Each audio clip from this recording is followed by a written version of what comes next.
Assalamualaikum warahmatullahi wabarakatuh. Waalaikumsalam. Waalaikumsalam.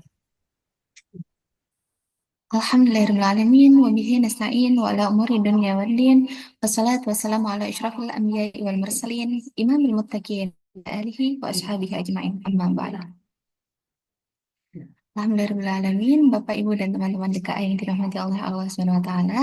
Pertama-tama marilah kita panjatkan puji syukur kehadirat Allah yang telah memberikan kita nikmat iman dan Islam, serta kesempatan untuk kembali bertemu dengan suci Ramadan ini.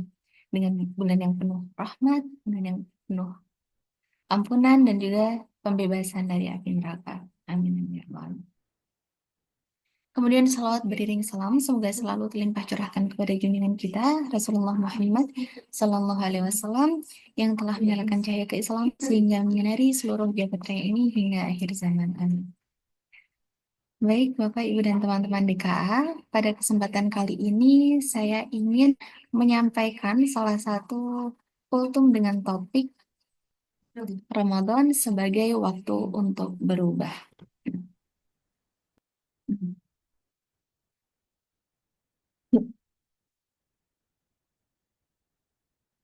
Sebagai landasan dari topik kita pada hari ini, yaitu Quran Surat Ar-Ra'd ayat 11. Bismillahirrahmanirrahim. Innallaha la yughayyiru ma biqaumin hatta yughayyiru ma bi anfusihim. Yang artinya adalah sesungguhnya Allah tidak akan mengubah keadaan suatu kaum sebelum mereka mengubah keadaan diri mereka sendiri. Nah, ayat ini sendiri menjelaskan tentang prinsip penting dalam kehidupan spiritual, yaitu perubahan sejati adalah perubahan yang dimulai dari diri sendiri. Dan Allah tidak akan mengubah nasib suatu kaum atau individu kecuali mereka terlebih dahulu memiliki keinginan dalam diri mereka sendiri dan upaya untuk berubah. Karena segala sesuatu pasti dimulai dari diri sendiri. Nah, dalam konteks bulan Ramadan ini, berarti kita harus aktif dan bersungguh-sungguh dalam melakukan perbaikan diri, bukan sekedar menunggu keajaiban terjadi atau menunggu hidayah tentunya. Karena hidayah itu sudah harusnya kita jemput, bukan kita tunggu. Nah, teman-teman sekalian, Ramadan ini hadir sebagai momentum istimewa untuk melakukan perubahan dalam diri kita.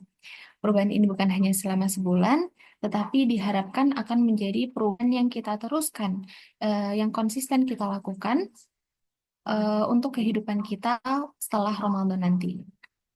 Nah, jika diibaratkan, bulan Ramadan ini merupakan sekolah tahunan kita yang mengajarkan kita tentang disiplin, kesabaran, pengendalian diri, dan juga kepedulian sosial, dan yang terakhir adalah tentang peningkatan dalam iman kita.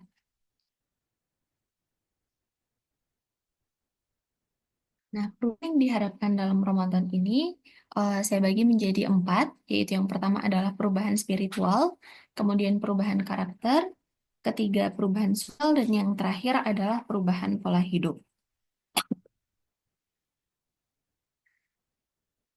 Untuk perubahan yang pertama yaitu perubahan spiritual, Ramadan mengajarkan kita untuk meningkatkan kualitas hubungan kita dengan pencipta kita, dengan Allah SWT, melalui ibadah kita, yaitu melalui puasa, melalui sholat tarawih, tadarus Al-Quran, dan qiyamul lail, kita dilatih untuk lebih dekat dengan Sang Pencipta.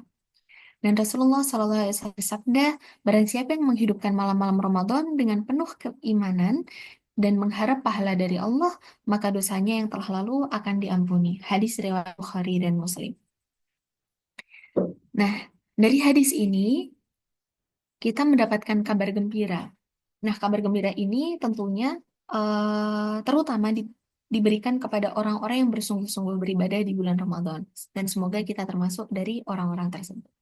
Dan menghidupkan malam Ramadan berarti tidak sekedar tidur, walaupun kita tahu sendiri bahwa tidurnya orang puasa itu juga mendapatkan pahala, juga adalah sebuah ibadah. Namun menghidupkan malam Ramadan berarti mengisinya dengan ibadah seperti dengan sholat malam, membaca Al-Quran, berdoa, dan berzikir. Dan Allah, jika kita mengisinya dengan ibadah kepada Allah, maka Allah membuka pintu ampunan yang selebar-lebarnya, juga memberikan kesempatan kepada kita untuk membersihkan diri dari dosa-dosa kita di masa lalu.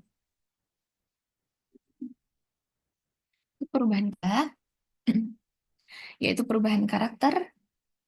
eh, Puasa itu bukan sekedar menahan lapar dan dahaga, tetapi juga melatih kendalian nafsu dan emosi. Kemudian Rasulullah SAW bersabda juga dalam hadisnya, puasa itu adalah perisai, maka janganlah berkata-kata kotor dan janganlah berbuat bodoh.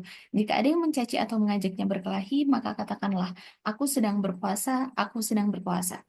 Hadis riwayat Bukhari dan Muslim. Nah, dari hadis ini, kita dijelaskan tentang filosofi puasa yang mendalam, yaitu puasa ibarat perisai yang melindungi kita dari perilaku buruk yang mungkin kita lakukan.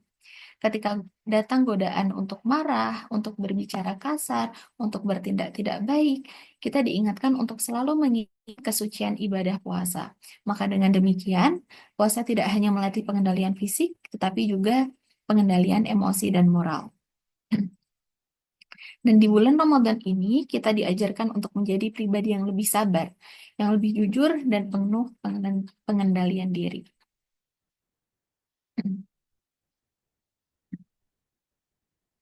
Kemudian yang ketiga, yaitu perubahan sosial.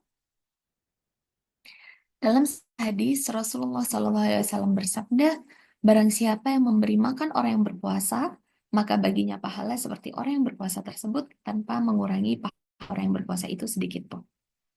Hadis riwayat Tirmizi. Dari hadis ini kita diajarkan untuk melakukan kebersamaan dan solidaritas sosial. Memberi makan orang yang berpuasa mendapatkan pahala yang sama besarnya dengan orang yang berpuasa tanpa mengurangi sedikit pun pahala orang yang berpuasa.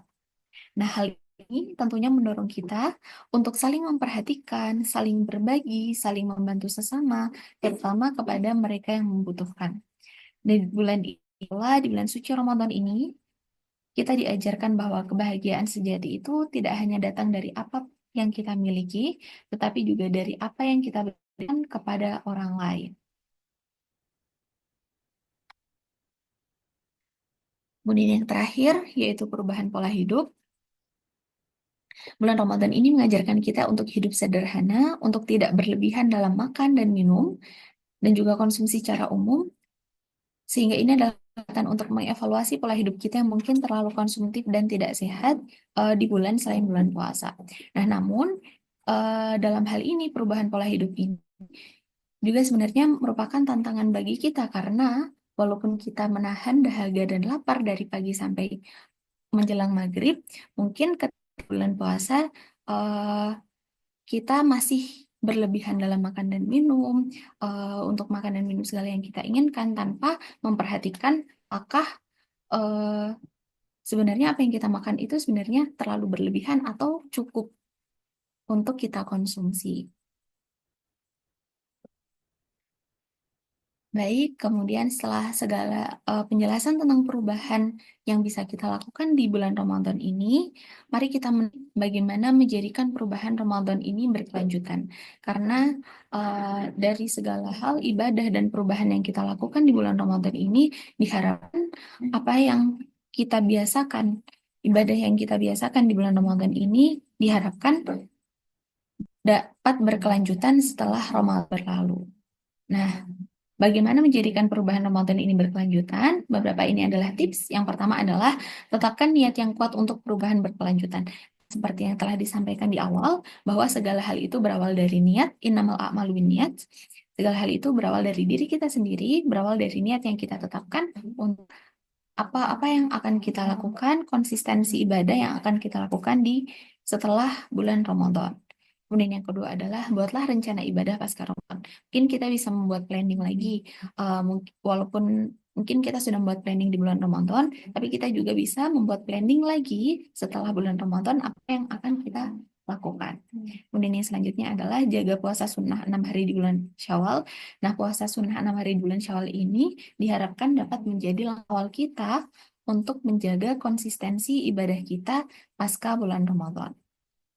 Selanjutnya adalah bergabunglah dengan komunitas yang mendukung kebaikan, karena dengan berkumpul dengan orang-orang yang solih, insya Allah kita akan terbawa dan ikut menjadi solih. Amin. Dan yang terakhir adalah evaluasi diri secara berkala dan mengevaluasi ibadah kita dan perubahan kita secara berkala. Baik, mungkin cukup sekian apa yang dapat saya sampaikan. Sebagai penutup, marilah kita manfaatkan momentum Ramadan ini untuk melakukan perubahan hakiki dalam diri kita. Kita jadikan bulan Ramadan ini bukan sekedar rutinitas tahunan, tetapi sebagai titik balik untuk menjadi pribadi yang lebih baik di hadapan Allah dan di hadapan sesama manusia. Semoga Allah Ta'ala memberikan kekuatan kepada kita untuk melakukan perubahan positif dan konsisten dan menjadikan kita sebagai hambanya yang bertakwa. Amin, amin ya rabbal alamin. Allahu a'lam bishawab. Mohon maaf atas segala kesalahan dan kekurangan. Wassalamualaikum warahmatullahi wabarakatuh. Waalaikumsalam warahmatullahi Waalaikumsalam wabarakatuh. warahmatullahi wabarakatuh.